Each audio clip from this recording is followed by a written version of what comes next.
चलिए, आज एक ऐसी कथा में प्रवेश करते हैं जो देवी माँ के सबसे अद्भुत रूपों में से एक की उत्पत्ति और उसमें छुपे गहरे आध्यात्मिक अर्थ को सामने लाती है। ये एक ऐसी प्राचीन कहानी है जो सदियों से साधकों को प्रेरित करती आ रही है और इसके भीतर छुपे प्रतीक आज भी बेहद प्रासंगिक हैं। कैलाश की एक कथा।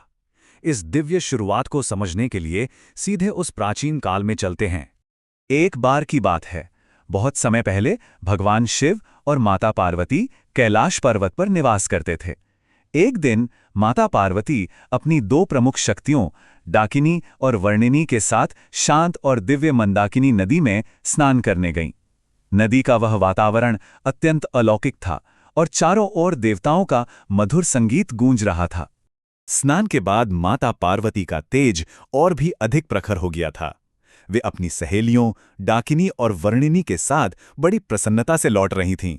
लेकिन कुछ ही दूर चलने के बाद अचानक डाकिनी और वर्णिनी को बड़ी तीव्र और असहनीय भूख सताने लगी। छिन्नमस्ता का प्रकटीकरण। यहीं से ये शांत यात्रा एक अद्भुत ब्रह्मांडीय घटना में बदल जाती है। जब उन दोनों ने भोजन मांगा तो माता पार्वती ने मुस्कुराकर उनसे थोड़ा धैर्य रखने और कैलाश पहुंचने तक प्रतीक्षा करने को कहा। लेकिन भूख इतनी असहनीय हो चुकी थी कि उन्होंने अपनी बेबसी प्रकट करते हुए ये करुण पुकार लगाई कि हे जगजननी, आप तो संपूर्ण सृष्टि का पालन करती हैं, हमसे अब ये भूख सहन नहीं हो रही। अपनी शक्तियों की इस करुण पुकार को सुनकर माता पार्वती का हृदय अपार दया से भर उठा और तभी अचानक उनका स्वरूप पूरी तरह से बदलने लगा। उनका चेहरा अत्यंत तेजस्वी और भयंकर हो उठा और उनकी आंखों से दिव्य अग्नि निकलने लगी। घटनाओं के इस तीव्र क्रम में अगले ही पल उन्होंने अपने ही नाखूनों से स्वयं अपना सिर धड़ से अलग कर दिया और जैसे ही सिर धड़ से अलग हुआ, उनके शरीर से रक्त की 3 प्रचंड धाराएं फूट पड़ी।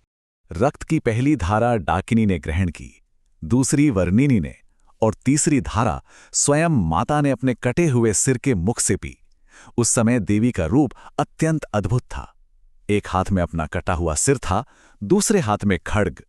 उसी क्षण आकाश में देवताओं ने जय मां छिन्नमस्ता की जय जयकार की और तभी से माता का ये रूप छिन्नमस्ता कहलाया। दिव्य स्वरूप का रहस्य। अब इस अद्भुत स्वरूप के पीछे छिपे गहरे आध्यात्मिक संदेश को समझते हैं। देखने में ये रूप भले ही उग्र लगे, लेकिन इसमें बहुत गहरे अर्थ छिपे हैं।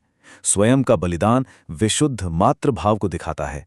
कटा हुआ सर दरअसल अहंकार और मैं की भावना के नाश का प्रतीक है, जो आत्मज्ञान के लिए सबसे जरूरी कदम है। बहता हुआ रक्त विनाश का नहीं, बल्कि जीवन ऊर्जा के प्रवाह का प्रतीक है। और कामदेव तथा रति के ऊपर खड़े होने का सीधा सा अर्थ है मानवीय इच्छाओं और वासनाओं पर पूर्ण विजय प्राप्त करना। तंत्र साधना और महिमा।